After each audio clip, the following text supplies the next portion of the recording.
अगर तुम यह सुन रहे हो तो सबसे पहले इतना जान लो कि यहाँ कोई तुम्हें ठीक करने नहीं बैठा है।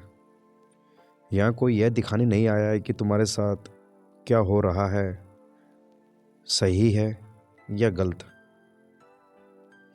और यहाँ कोई यह भी नहीं कहेगा कि जो तुम्हारे भीतर चल रहा है वह होना चाहिए था या नहीं होना चाहिए था।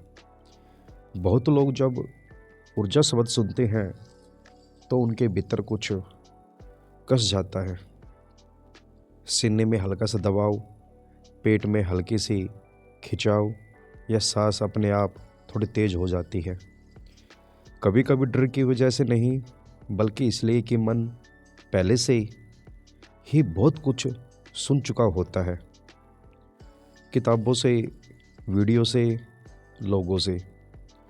और उन सबने मन के भीतर एक कहानी बना दी होती है कि ऊर्जा कोई बाहरी चीज़ है, कुछ खतरनाक भी हो सकती है, कुछ बहुत बड़ा भी हो सकता है। अगर तुम्हारे साथ भी ऐसा ही है तो यह बिल्कुल साधारण है। इसमें कुछ भी असामान्य नहीं है और इसमें तुम्हारी कोई गलती नहीं है।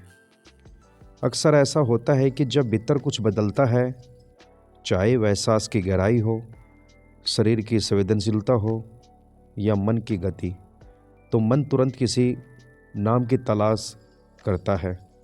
नाम मिलते मिलते ही मन को लगता है कि अब उसे पता है कि क्या हो रहा है।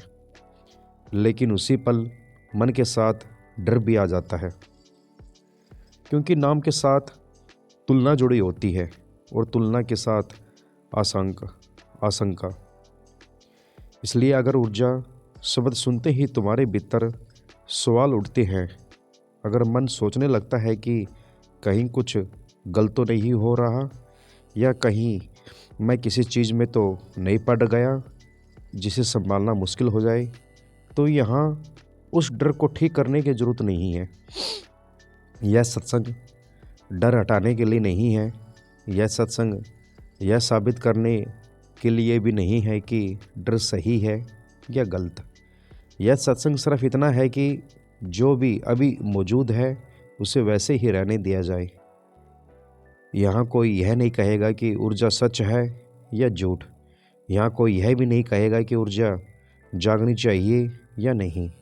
और यह भी नहीं कहा जाएगा कि जो तुम्हारे साथ हो रहा है वह किसी रास्ते का संकेत है या नहीं। क्योंकि अभी इसी पल सबसे ज़रूरी बात यह नहीं है कि भीतर क्या हो रहा है।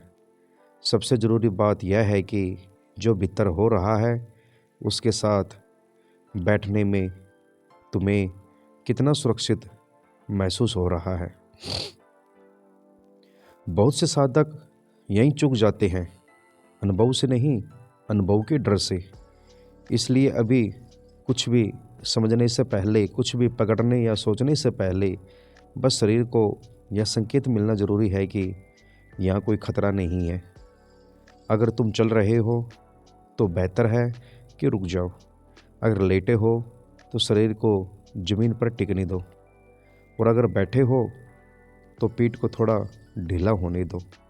कोई मुद्रा सही नहीं, कोई मुद्रा गलत नहीं है। सिर्फ इतना देखो कि इस समय शरीर कहाँ कस कर बैठा है और उसे ठीक करने की कोशिश मत करो, बस देखो। कई बार शरीर इसलिए कसा रहता है क्योंकि मन आगे की सोच में लगा होता है कि आगे क्या बताया जाएगा।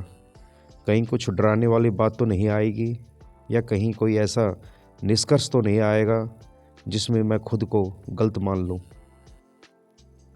यहाँ ऐसा कुछ नहीं होने वाला। यह बातचीत न किसी के विरोध में है, न किसी के समर्थन में। यह किसी परंपरा के खिलाफ भी नहीं है और किसी परंपरा को साबित करने के लिए भी नहीं है। यह बस एक शांत जगह है जहाँ अनुभव को कुछ देर नाम दिए बिना रहने दिया जाता है। अगर तुम्हारे भीतर अभी भी थोड़ा सा तनाव है तो उसे हटाने की ज़रूरत नहीं, वह भी ठीक है। तनाव भी सुन सकता है। अक्सर हम सोचते हैं कि समझ तभी आएगी जब मन पूरी तरह शांत होगा, लेकिन सच यह है कि समझ अक्सर तब आती है जब मन को यह भरोसा हो जाता है कि उसे बदला नहीं जा रहा। इसलिए अभी कुछ भी बदलने की कोशिश मत करो। अगर डर है तो डर को रहने दो, अगर उत्सुकता है तो उसे भी रहने दो, अगर कुछ भी नहीं है तो वह भी पूरी तरह ठीक है। यह सत्संग कहीं ले जाने के लिए नहीं है, यह किसी परिणाम के लिए नहीं है, यह सिर्फ यहाँ बैठने की अनुमति है। और जब शरीर और मन को यह अनुमति मिल जाती है तो बहुत कुछ अपने आप ढीला पड़ने लगता है, बिना कोशिश के, बिना विधि के, बिना किसी घोषणा के। अभी के लिए बस इतना ही काफ़ी है।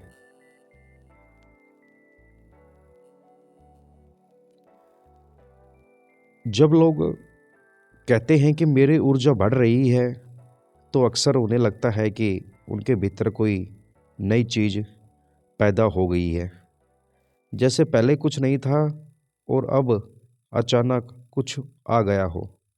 लेकिन सच बहुत साधारण है, इतना साधारण कि मन उसे स्वीकार करने में देर करता है। असल में ऊर्जा बढ़ती नहीं है, जो होता है वह यह है कि संवेदनशीलता बढ़ जाती है। शरीर हमेशा से सांस ले रहा था, दिल हमेशा से धड़क रहा था, नसों में हमेशा से संकेत चल रहे थे, मांसपेशियों में हमेशा से हल्की हल्की हलचल थी। बस फर्क इतना है कि पहले उन सब पर ध्यान नहीं था। ध्यान जब थोड़ा गहरा होता है, जब मन कुछ देर के लिए बाहर की दौड़ से हटता है, तो वही शरीर जो हमेशा काम कर रहा था अब साफ महसूस होने लगता है। जैसे अंधेरे कमरे में अचानक बत्ती जल जाए तो फर्नीचर नया नहीं आता, बस जो पहले दिख नहीं रहा था वह दिखने लगता है। इस दिखने को लोग ऊर्जा बढ़ना कह देते हैं। हाथों में हल्की सी झंझनाहट, रीढ़ में कोई कंपन, पेट में गर्माहट, छाती में फैलाव, या पूरे शरीर में जैसे कोई तरल सा बह रहा हो। यह सब नई चीज़ें नहीं है, यह वही पुरानी प्रक्रियाएं हैं जिन्हें अब मन रोक नहीं रहा।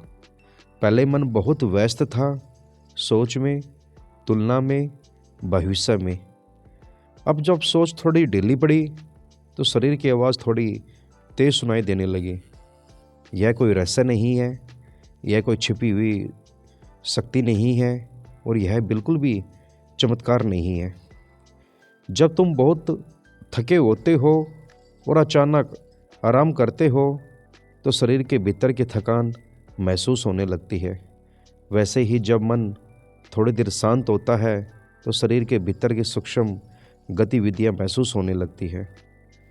लोग डर इसलिए जाते हैं क्योंकि उन्हें लगता है कि यह कुछ असामान्य है, यह सब होना नहीं चाहिए था, या यह कि अगर यह बढ़ता गया तो पता नहीं क्या हो जाएगा। लेकिन यहाँ समझने की बात यह है कि जो महसूस हो रहा है वह पहले से मौजूद था, बस अब दबा नहीं है। संवेदनशीलता बढ़ने का मतलब यह नहीं है कि शरीर बेकाबू हो रहा है, इसका मतलब यह है कि शरीर अब ज़्यादा ईमानदारी से महसूस किया जा रहा है। जैसे किसी पुरानी जख्म पर ध्यान जाए तो दर्द नया नहीं होता, ध्यान नया नहीं होता। ऊर्जा शब्द यहाँ बस एक लेवल है, असल अनुभव बहुत साधारण है, महसूस होने को बढ़ जाना। और जहाँ यह बात समझ में आने लगती है, यहाँ डर अपने आप ढीला पड़ता है, क्योंकि डर हमेशा अज्ञान से पैदा होता है और यहाँ अज्ञान की जरूरत ही नहीं पड़ती। इस अनुभव में न कोई ऊपर जाने की बात है, न कोई नीचे गिरने की, न कोई खुलने की घोषणा है, न कोई बंद होने की चेतावनी। यह सिर्फ शरीर और मन का थोड़ा ज़्यादा साफ दिखने लगना है। जब यह साफ दिखने लगता है तो बहुत से लोग उसे पकड़ने की कोशिश करते हैं, उसे बढ़ाने की, उसे दबाने की, दोबारा लाने की, या उसे किसी दिशा में ले जाने की। लेकिन अभी ऐसा कुछ भी करने की ज़रूरत नहीं है। यह सिर्फ इतना देखना काफ़ी है कि जो हो रहा है वह साधारण है, और जब कोई चीज़ साधारण लगने लगती है तो वह डरावनी नहीं रह जाती। और जब डर गिरता है तो शरीर और मन दोनों अपने आप संतुलन में आ जाता है।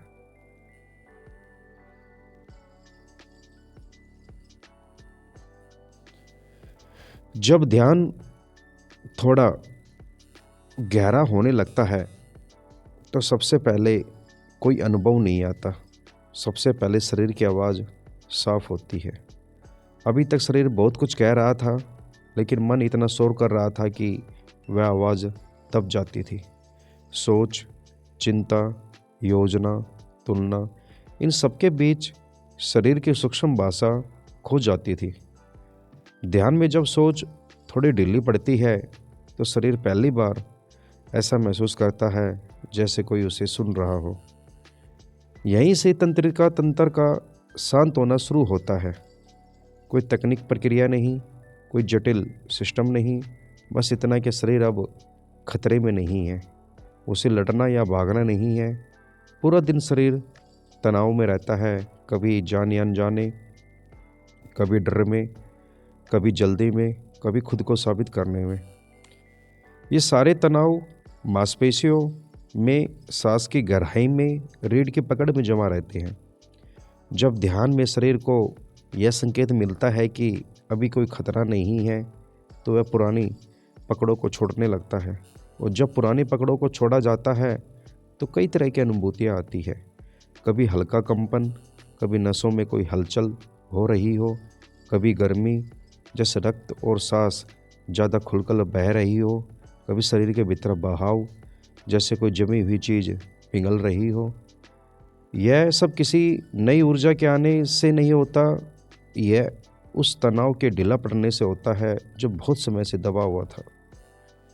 जैसे कोई बहुत देर तक मुट्ठी बांध रखे और फिर धीरे धीरे खोल दे तो हाथ में अजीब सी संवेदना होती है।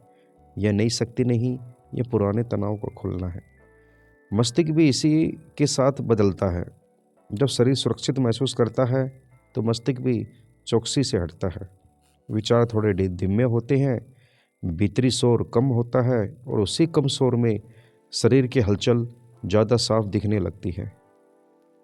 यही कारण है कि ध्यान में लोगों को कंपन, गर्मी, फैलाव महसूस होता है। इसमें कुछ भी गलत नहीं है, इसमें कोई चेतावनी नहीं छुपी, यह किसी खराब होने का संकेत नहीं है। यह सिर्फ यह दिखाता है कि शरीर और मस्तिष्क अब ज़्यादा ईमानदारी से संवाद कर रहे हैं। समस्या तब शुरू होती है जब मन इस संवाद को समझने की बजाय उस पर नाम लगाने लगता है।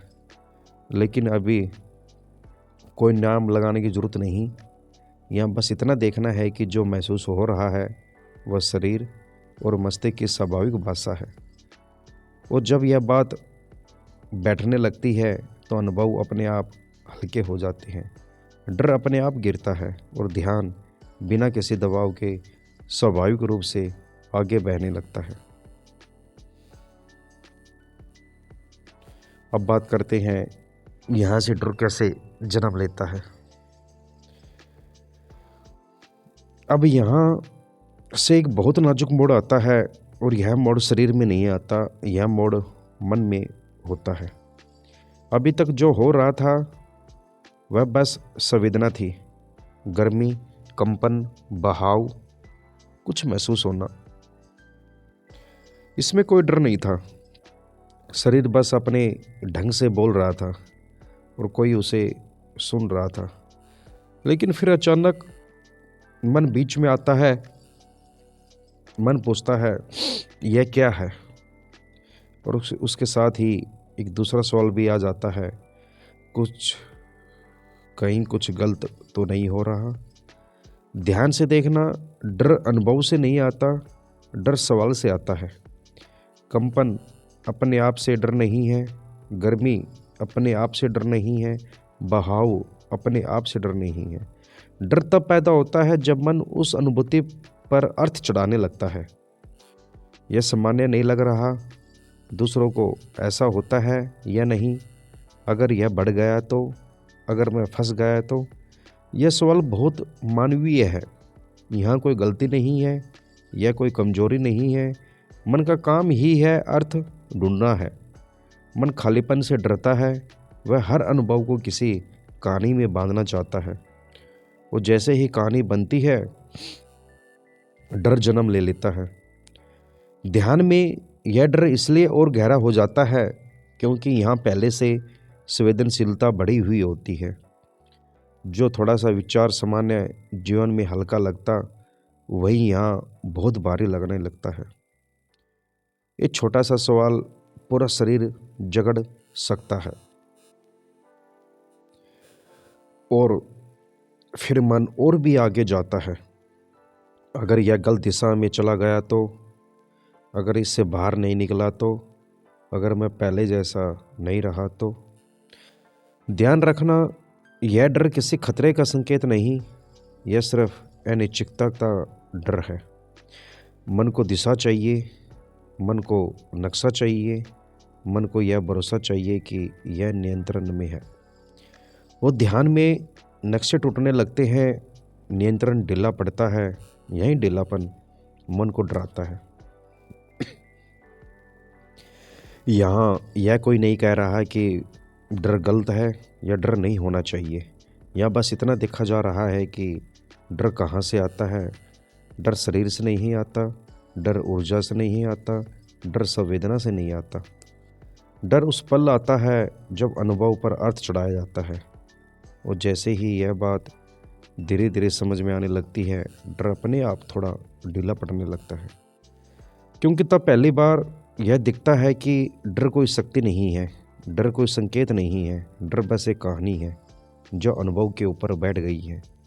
और कहानी देखी जा सकती है, कोई जल्दी नहीं, कोई ठीक करने की ज़रूरत नहीं, सिर्फ यह देखना काफ़ी है डर कहाँ से जन्म ले रहा है। यहीं से उलझन की जड़ देखनी शुरू होती है। जब डर थोड़ा ढीला पड़ता है तो अनुभव चल रहा होता है और एक और बहुत सूक्ष्म चीज़ जन्म ले सकती है।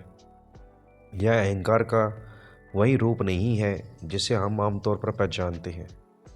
यह न ऊंची आवाज में बोलता है, न खुद को बड़ा साबित करता है। यह बहुत शांत होता है और इसी कारण पकड़ में नहीं आता। यह तब जन्म लेता है जब अनुभव चलता रहता है और मन उसे अपना मानने लगता है। मेरे साथ ज़्यादा हो रहा है, यह वाक्य जोर से नहीं आता, यह भीतर फुसफुसाता है। कुछ खास घट रहा है, यह सामान्य नहीं लग रहा, शायद मैं किसी अलग अवस्था में हूँ। यहाँ कोई घमंड नहीं होता, कोई तुलना खुलकर नहीं होती, बस एक हल्की सी दूरी बन जाती है अपने और दूसरों के बीच। मन कहता नहीं है कि मैं बेहतर हूँ, मन बस यह महसूस करने लगता है कि मैं अलग हूँ। और यही सूक्ष्म अंतर अहंकार का नया रूप बन जाता है। यह अहंकार साधना में बहुत चालाक होता है। यह खुद को साधारण भाषा में छुपा लेता है। यह मैं नहीं कहता, यह मेरे साथ कहता है। मेरे साथ ऐसा हो रहा है, मेरे भीतर यह चल रहा है, मेरा अनुभव कुछ और है। ध्यान से देखो, अनुभव में कोई समस्या नहीं है। समस्या उस पल पैदा होती है जब अनुभव को पहचान का हिस्सा बना दिया जाता है। अनुभव बदलते रहते हैं पर पहचान बनने लगती है। और यही जगह है कि जहाँ साधक बहुत सहजता में फंस जाता है। यह कोई नैतिक गिरावट नहीं है, यह कोई गलती नहीं है, यह मन का बहुत स्वाभाविक पैटर्न है। मन स्थिरता चाहता है और अनुभव को पकड़कर वह एक नया आधार बना लेता है। कुछ हो रहा है, इसका मतलब मैं कुछ हूँ। यही जोड़ अहंकार का सूक्ष्म जन्म है। यह न चिल्लाता है, न दिखता है, यह धीरे धीरे देखने की खुली जगह को थोड़ा सा संकरा कर देता है। अब अनुभव देखा नहीं जा रहा, अनुभव के साथ खड़े हो रहे हो। और यह खड़ा होना बहुत धीरे धीरे साक्षी से दूरी बना देता है।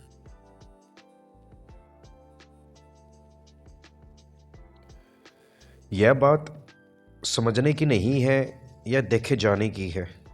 और जब यह देखा जाता है बिना किसी अपराध बोध के, बिना खुद को सुधारने की कोशिश के, तो यह सूक्ष्म अहंकार अपने आप ढीला पड़ने लगता है, क्योंकि जिसे देखा जा रहा है वह देखने वाला नहीं हो सकता, और देखने वाला कभी विशेष नहीं होता।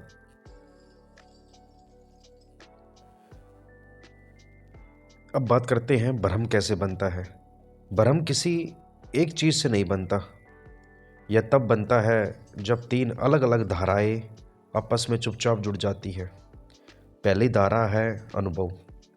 शरीर में कुछ घट रहा है, संवेदना बड़ी है, कभी कंपन, कभी गर्मी, कभी हल्कापन, कभी भारीपन। यहाँ तक सब सीधा है, यह सिर्फ घट रहा है, इसमें कोई उलझन नहीं है। दूसरी धारा शब्द। मन अनुभव को यूं ही नहीं छोड़ पाता, वह उसे नाम देता है, क्योंकि नाम देने से अनुभव पकड़ में आता है। ऊर्जा, प्राण, कुंडलिनी, शक्ति। शब्द लगते ही अनुभव नहीं रहता, पर मन का रिश्ता बदल जाता है। अब वह सिर्फ अनुभूति नहीं रहती, वह अर्थ बन जाती है। वो तीसरी धारा है तुलना। यही पीछे असली गांठ पड़ती है। मन पूछता है दूसरों के साथ क्या होता है, मेरे साथ ज़्यादा तो नहीं, मैं कहीं आगे तो नहीं, मैं पीछे तो नहीं। तुलना बहुत चुपचाप आती है।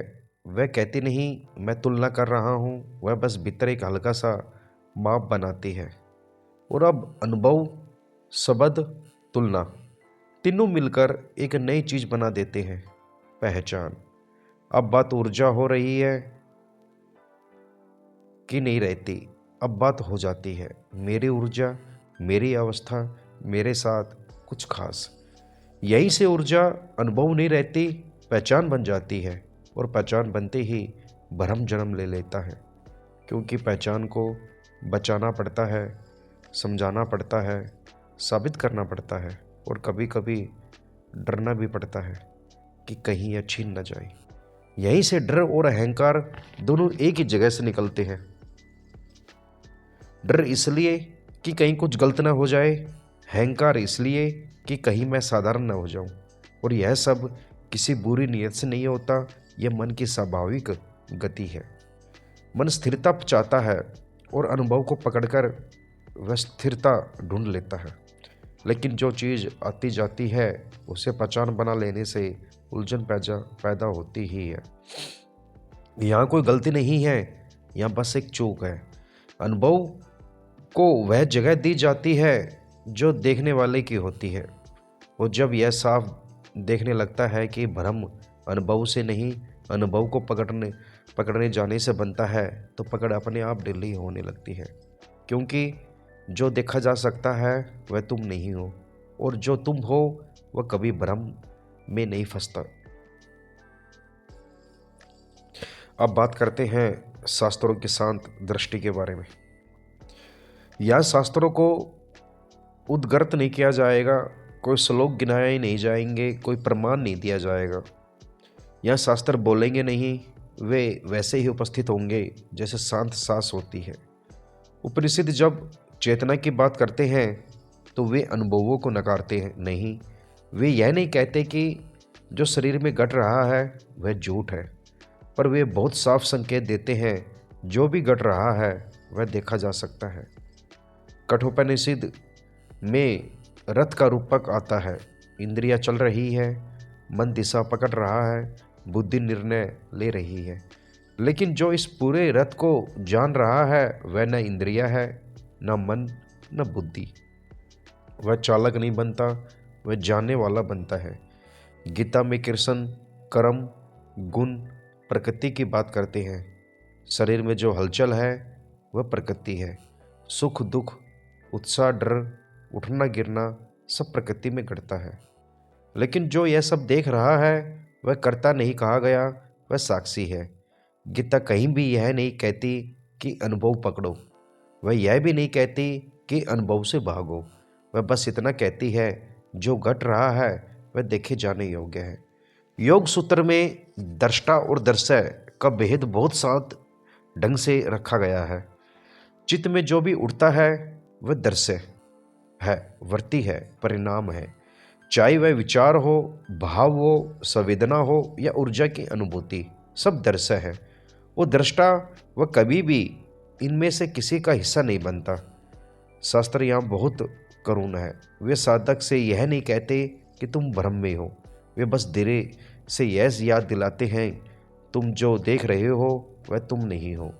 ऊर्जा देखी जाती है, डर देखा जाता है, अहंकार भी देखा जाता है, और जब यह देखा जाता है तो उन्हें बदलने की कोई जरूरत नहीं पड़ती, क्योंकि शास्त्रों की दृष्टि में मुक्ति किसी अनुभव से नहीं आती, वह अनुभव के गिरने से भी नहीं आती। वह उस स्पष्टता से आती है जिसमें देखने वाला अपने आप अपनी जगह पर टिक जाता है, न ऊपर न नीचे, न विशेष न साधारण, बस देखने वाला। अब बात करते हैं असली चूक कहाँ होती है। यहाँ जो बात खुलेगी वह बहुत सीधी होगी। कोई गुड़ नहीं, कोई बाहरी शब्द नहीं, कोई गुड़ रहस्य नहीं। अक्सर साधक यह मान लेता है कि वह ऊर्जा में फंस गया है या डर ने उसे पकड़ लिया है। लेकिन अगर बहुत ईमानदारी से देखा जाए तो ऊर्जा बस एक अनुभव है, डर भी एक अनुभव है। वे आते हैं, रुकते हैं, बदलते हैं, कभी तेज कभी हल्के। असल फंसाव वहाँ शुरू होता है जहाँ एक वाक्य चुपचाप खड़ा हो जाता है, मेरे साथ हो रहा है। ऊर्जा नहीं कहती कि यह तुम्हारे साथ हो रहा है, डर भी यह दावा नहीं करता। यह दावा मन करता है कि मन भी जानबूझकर नहीं करता, और यह मन भी जानबूझकर नहीं करता। यह एक बहुत मानवीय आदत है। जब कुछ नया घटता है तो मन तुरंत पूछता है यह किसके साथ हो रहा है, और जवाब बिना सोचे निकल आता है, मेरे साथ। यहीं से अनुभव पहचान बन जाता है, यहीं से ऊर्जा व्यक्ति की कहानी में घुस जाती है। अब अनुभव बस अनुभव नहीं रहता, वह मेरी यात्रा बन जाता है, मेरी प्रगति, मेरा खतरा, मेरी विशेषता।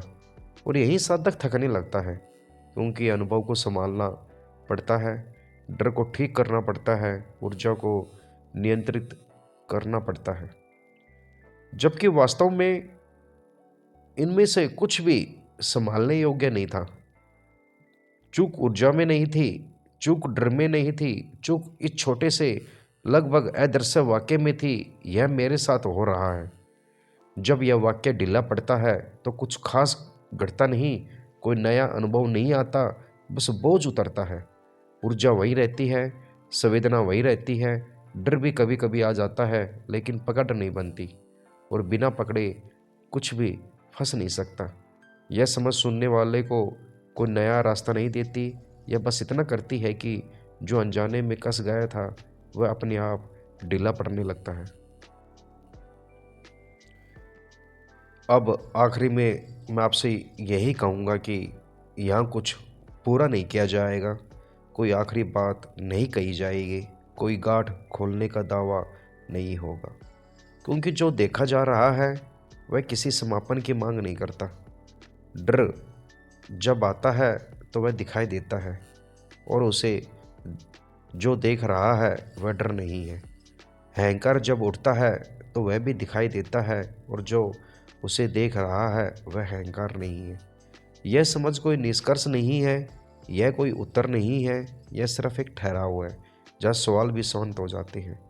यहाँ कुछ हासिल नहीं होता, कुछ छूटता भी नहीं, बस इतना सा महसूस होता है कि जो कुछ भी आ जा रहा है वह आ जा सकता है, और जो देख रहा है वह कहीं नहीं जा रहा। शब्द यहाँ तक लाते हैं फिर खुद ही गिर जाते हैं। इसके बाद अगर मौन है तो उसे पकड़ा नहीं जाएगा, अगर विचार है तो उन्हें हटाया नहीं जाएगा। कुछ भी ठीक करने की जरूरत नहीं, कुछ भी साबित करने की जरूरत नहीं। यहाँ कोई रास्ता नहीं बचता और कोई फंसाव भी नहीं।